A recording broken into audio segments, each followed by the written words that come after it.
তুমি কখনো ভেবেছো একটা টায়ার কিভাবে মানুষ হতে পারে? এই মুভিতে ঠিক তাই হয়। একটা টায়ার হঠাৎ করে সচেতন হয়ে যায় আর নিজের ভিতরে শক্তি দিয়ে মানুষকে মারতে শুরু করে। দেখে মনে হয় পাগলাটে একটা হরর মুভি, কিন্তু আসলে তেমনটা নয়।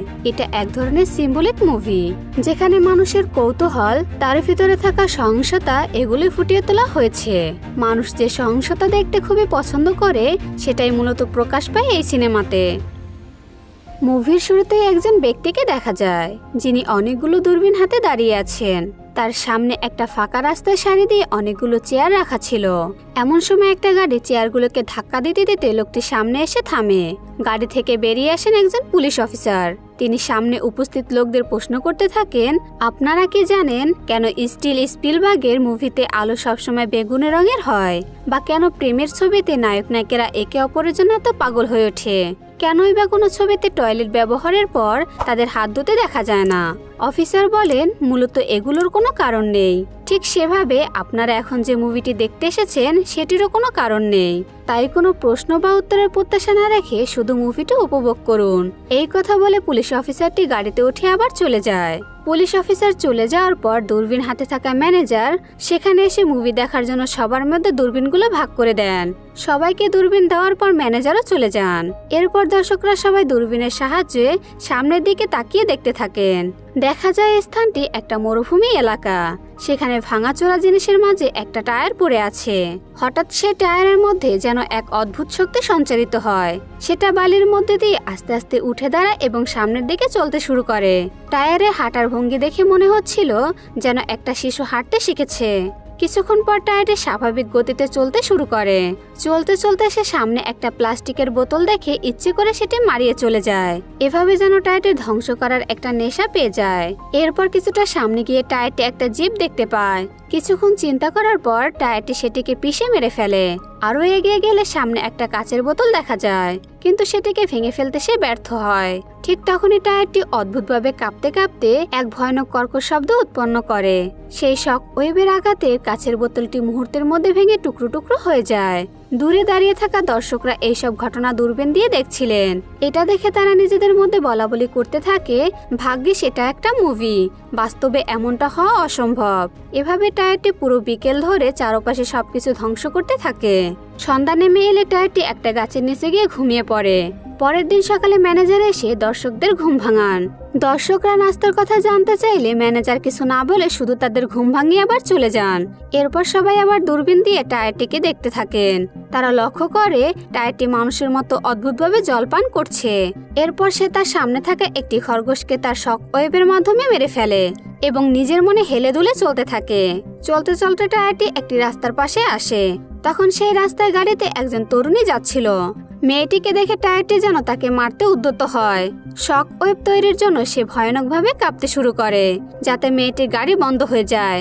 সৌভাগ্যক্রমে পেছন থেকে একটা গাড়ি এসে টায়ারটিকে ধাক্কা দিয়ে ফেলে দেয়। এতে মেয়েটির গাড়ি আবার চালু হয়ে যায়। এই ঘটনা টায়ারটি ভীষণ ক্ষিপ্ত হয়ে ওঠে। সামনে এগোতে গিয়ে সে একটা কাককে দাঁড়িয়ে থাকতে দেখে। রাগের মাথায় আবার শক ওয়েভ উৎপন্ন করে সেই কাকটাকে মেরে ফেলে। এদিকে টায়ারটিকে ধাক্কা দেওয়া লোকটি পেট্রোল ভরার জন্য একটা পেট্রোল পাম্পের সামনে এসে দাঁড়ায়। ঠিক তখনই টায়ারটি সেখানে হাজির হয় এবং প্রচন্ড রাগের মাথা শক ওয়েভ ব্যবহার করে লোকটির মাথা ফাটিয়ে দেয়। দূরবীনের মাধ্যমে এই সমস্ত ঘটনা দেখতে থাকা দর্শকরা এখনো মনে করছিল যে এটা কেবল একটা মুভি। এদিকে টায়ারটি সেই তরুণীর বাড়ি পর্যন্ত চলে আসে। বাড়ির ভিতরে উকি দিয়ে দেখে মেয়েটি গোসল করছে। টায়ারটিকে দেখে মনে হয় যেন সে মেয়েটির প্রেমে পড়েছে। টায়ারটি দরজা কড়া নাড়লে মেয়েটি দরজা বন্ধ করে দেয়। সন্ধ্যা হয়ে গেলে দর্শকরা দূরবীন দিয়ে সেটা দেখার চেষ্টা করতে থাকে। এরপর ম্যানেজারকে তার বাসায় দেখা যায়। তার মাস্টার তাকে ফোন করে কিছু একটা করার আদেশ দেয়। তখন ম্যানেজার একটা মুরগি কেটে ফেলেন। পরের দিন সকালে ম্যানেজার আবার সেই অদ্ভুত মুভির দর্শকের কাছে এসে সেই মুরগিটি সিদ্ধ করে খেতে দেন। উপস্থিত সবাই তখন ক্ষুধার্তের মতো মুরগিটির ওপর ঝাঁপিয়ে পড়ে এবং খেতে শুরু করে। অন্যদিকে টায়ারটি যে মেয়েটির প্রেমে পড়েছে তার বাড়িতে একজন হাউস ক্লিনার মহিলা আসেন। মহিলাটি বাথরুমে গিয়ে দেখেন টায়ারটি ঝর্ণা ছেড়ে গোসল করছে। এটি দেখে মহিলাটি রেগে টায়ারটিকে বাইরে ছুঁড়ে ফেলে দেন। তখন টায়ারটি রেগে দাঁড়িয়ে যায়। এই অদ্ভুত দৃশ্য দূর থেকে ছোট একটা ছেলে দেখতে পায় এবং তার বাবাকে জানায়, কিন্তু স্বাভাবিকভাবেই তার বাবা এই অদ্ভুত কথা বিশ্বাস করে না। এদিকে দেখা যায় টায়ারটি ওই হাউস ক্লিনার মহিলাকে মেরে ফেলেছে এবং খাটের উপরে বসে টিভি দেখছে। কিছুক্ষণ পর টায়ারটি মেয়েটিকে দেখার জন্য সুইমিং পুলের পাশে এসে দাঁড়ায় এবং দূর থেকে তাকিয়ে থাকে। দর্শকরা তখনও সেখানে বসে এই ঘটনাগুলো দেখছিল। হঠাৎ সেই জায়গায় পুলিশ চলে আসে। বাচ্চা ছেলেটি পুলিশদেরকে বলে যে সুইমিং পুলে থাকা টায়ারটি মহিলাটিকে খুন করেছে। আশ্চর্যের বিষয় হলো মুভির শুরুতে দেখা সেই পুলিশ অফিসারই এখানে হাজির হন। সেখানে উপস্থিত কেউ বাচ্চাটির কথা বিশ্বাস করে না, উল্টো তারা টায়ারটিকে তুলে বাহিরে ছুঁড়ে মারে। এরপর পুলিশ অফিসার বাচ্চাটির বাবাকে জিজ্ঞাসাবাদ করতে থাকেন। ঠিক সেই সময় পুলিশ অফিসারের হাতে একটা অ্যালার্ম বেজে ওঠে। এটি দেখে তার টিমের লোকদের বলেন, আজ এখানেই আমাদের কাজ শেষ, চলো সবাই কাজ বন্ধ করি, আমাদের এখনই ফিরতে হবে। তোমাদের সাথে কাজ করে অনেক ভালো লাগলো, তোমরা ভালো কাজ করেছো। এই কথা শুনে তার টিমের লোকেরা অবাক হয়ে যান এবং তাকে পাগল ভাবতে শুরু করে। কিন্তু পুলিশ অফিসারটি বলেন, একেবারে শান্ত থাকো, কোনো রকম ওভার অ্যাক্টিং করো না, এগুলো তো সবই অভিনয় ছিল, সব আগে থেকে সাজানো ছিল। অন্যান্য অফিসাররা তার কথা বুঝতে পারছিলেন না। এটি প্রমাণ করার জন্য তিনি তার একজন টিমমেটকে বলেন, আমার উপর গুলি চালাও। সত্যি একজন গুলি চালালে পুলিশ অফিসারের কিছুই হয় না। তখন তিনি বলেন, বলেছিলাম না সবটাই মিথ্যা, এখন সবাই চলো ফিরে যাই। তবে অন্যরা বলে, কিন্তু এই জায়গায় মহিলাটি খুন হয়েছে, সেটা তো আসলে সত্যি ঘটনা। তখন অফিসার তাদের বলেন, যাও গিয়ে ওই মহিলাটিকে আবার চেক করো, দেখবে তিনি আবার জীবিত হয়ে যাবেন। সহকর্মীরা কিছুক্ষণ পর্যবেক্ষণ করে জানায় যে মহিলাটি সত্যি মারা গেছেন। সেই মুহূর্তে সেখানে ম্যানেজার চলে আসেন এবং অফিসারকে বলেন যে মহিলাটি এখনো জীবিত আছেন, আর কেউ একজন আছে যে সবসময় তাদের উপর নজর রাখছে। এটা শুনে অফিসার অবাক হয়ে যান। তখন তিনি তার সহকর্মীদের বলেন যে এতক্ষণ ধরে আমি যা কিছু বলেছি তোমরা সবাই তা ভুলে যাও আর নিজেদের কাজে মন দাও। এরপর তিনি নিজে গিয়ে বাচ্চাটির বাবার সাথে কথা বলতে থাকেন। ঠিক সেই সময় আবার সেই রহস্যময় টায়ারটি উঠে দাঁড়ায় আর বাচ্চাটির বাবাকে মুহূর্তের মধ্যে তার শকওয়েভের মাধ্যমে মেরে ফেলেন। এই সবকিছুই অফিসার স্বচক্ষে দেখছিলেন, তাই তিনি তদন্তের খাতায় লেখেন খুনি একজন টায়ার। এরপর দেখা যায় টায়ারটি নিজেকে আয়নায় দেখছিল। সেই সময় সেখানে বাচ্চা ছেলেটি আসে এবং টায়ারটিকে দেখে নেয়। কিন্তু অবাক করার বিষয় হলো টায়ারটি তাকে কিছু না করে সেখান থেকে চলে যায়। অন্যদিকে অফিসার তার গাড়ির চাকা খুলে সবাইকে দেখিয়ে বলেন যে খুনি ঠিক এই টায়ারটির মতনই দেখতে। কিন্তু এসব শুনে বাকি পুলিশেরা অবাক হয়ে যায়। তাদের মধ্যে একজন জিজ্ঞাসা করে, ওই টায়ারটার রং কি কালো ছিল? এর মধ্যে বাচ্চা ছেলেটি এসে সবাইকে বলে যে টায়ারটি হাইওয়ের দিকে পালিয়ে যাচ্ছে। এটা শুনে অফিসার সেখানে যাওয়ার জন্য রওনা হন। এই সবকিছু এখনো সেই দর্শকের মধ্যে একজন বসে বসে দেখছিল। আর দেখা যায় অদ্ভুতভাবে সেই দিনে সেই মুরগিটা খেয়ে সেখানে থাকা সবাই মারা গিয়েছিল। কিছুক্ষণ পর ম্যানেজার আসেন এবং হুইল চেয়ারে বসা সেই লোকটিকে খাবার দেন, কিন্তু লোকটি সেই খাবার খেতে রাজি হয় না। ম্যানেজার অনেকক্ষণ ধরে তাকে জোর করতে থাকেন, কিন্তু লোকটি রাজি হয় না। উল্টো তিনি পুলিশ ও টায়ারের এই ধাওয়া করাটা উপভোগ করতে থাকেন।